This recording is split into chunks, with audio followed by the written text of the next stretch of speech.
भारत में सबसे लंबा चला था इस राजा का शासन। इस धर्म से था ताल्लुक। भारत में सबसे लंबे समय तक शासन करने वाले शासक अमोघवर्षा वन थे। अमोघवर्षा वन को अमोघवर्ष नृपतुंगा के नाम से भी जाना जाता था। अमोघवर्षा वन ने 64 साल तक राज किया था, जो भारत के इतिहास में अपने आप में एक रिकॉर्ड है।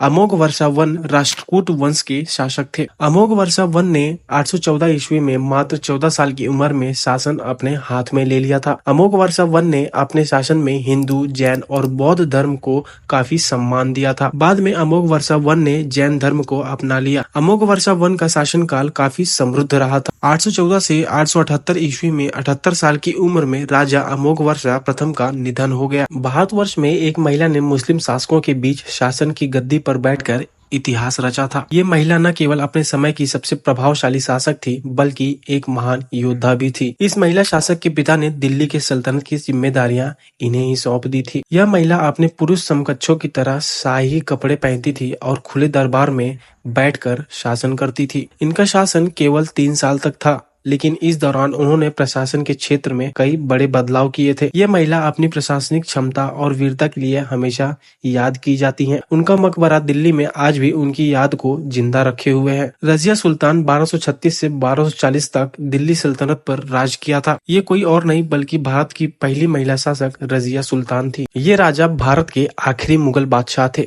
जो कि बेशकीमती मुकुट के भी मालिक हुआ करते थे। मुगल साम्राज्य के आखिरी बादशाह का नाम बहादुर शाह जफर था। बहादुर शाह जफर ने 1857 के पहले स्वतंत्रता संग्राम में महत्वपूर्ण भूमिका निभाई थी। अंग्रेजों ने उन्हें 1858 में बर्मा के रंगून में निर्वासित कर दिया था, यानी कि उनको जेल भेज दिया था। बहादुर शाह जफर न केवल बादशाह बल्कि उर्दू के जाने माने कवि भी हुआ करते थे। बहादुर शाह जफर के पास एक खास मुकुट भी हुआ करता था। इस मुकुट की खासियत ये थी कि इसमें सोने, हीरे, मोती और अन्य कीमती रत्नों से भी जड़े हुए थे। ये मुकुट मेजर रॉबर्ट टाइटलर के हाथ लग गया था। इसके बाद उन्होंने इसे रानी विक्टोरिया को सौंप दिया था। बहादुर शाह जफर का ये मुकुट आज भी लंदन के म्यूजियम में रखा हुआ है। भारत सहित पूरी दुनिया में बस को आम आदमी की सवारी माना जाता है, लेकिन क्या आप जानते हैं कि भारत में पहली बस सर्विस कब और कहां से शुरू हुई थी? बता दें, भारत में पहली बस सर्विस 15 जुलाई 1926 को चली थी। भारत की पहली बस सर्विस महाराष्ट्र के मुंबई में चली थी। और आपको बता दें, पहली बस सर्विस मुंबई के कुलाबा से लेकर ज्योतिबाबाई फुले मार्केट तक चली थी। इस बस सर्विस का किराया उस समय 4 आने हुआ करता था। यह बस सेवा Bombay electric supply and transport undertaking यानी कि बेस्ट ने शुरू की थी। इन देशों में सिर्फ आम सांप ही नहीं बल्कि दुनिया के सबसे जहरीले सांपों में से एक किंग कोबरा को भी खाया जाता है। किंग कोबरा से कई तरह के व्यंजन बनते हैं, पकौड़े, सूप, तले हुए स्नैक्स, कई नई नई डिशेस भी बनती हैं। किंग कोबरा की लंबाई 10 से 12 फीट होती है, लेकिन कुछ 18 फीट तक भी मिल जाते हैं। सांपों का मीट हाई प्रोटीन फूड माना जाता है, जिसे लोग ताकत बढ़ाने और स्वास्थ्य लाभ के लिए खाते हैं। सिर्फ चाइना में हर साल 10,000 टन से ज्यादा सांपों का मीट खाया जाता है। एशियन कंट्रीज में सांप खाना कोई नई बात नहीं है, बल्कि यह परंपरा सदियों से चली आ रही है। चाइना और इंडोनेशिया में सांपों का मीट खास डिश माना जाता है। सदियों से लोग इसे पारंपरिक व्यंजनों में शामिल करते आ रहे हैं। दुनिया का सबसे बड़ा समुद्री जहाज का नाम आइकॉन ऑफ द सीज है। यह इंटरनल वॉल्यूम के मामले में टाइटैनिक से भी 5 गुना बड़ा है। वही लंबाई के मामले में टाइटैनिक से 35% ज्यादा लंबा है। मीडिया रिपोर्ट्स की माने तो इस क्रूज जहाज में करीब 5600 से ज्यादा यात्री और 2300 से ज्यादा ड्राइवर बैठ सकते हैं। इस जहाज को बनाने में $2 अरब का खर्च आया था। अगर इंडियन रुपीस के हिसाब से बात करें तो 4600 करोड़ के आसपास पैसे खर्च हुए थे। रॉयल कैरिबियन इंटरनेशनल के आइकॉन ऑफ द सी को यूरोपियन कंट्रीज के फिनलैंड में बनाया गया था। इस क्रूज पर 7 पूल और 9 वर्ल्ड पूल है। इसमें सबसे बड़ा वाटर पार्क भी है। इसमें कुल 6 वाटर स्लाइड भी हैं। Icon of the Seas 365 metre लंबा है और इसका वजन 2,50,000 टन के आसपास है।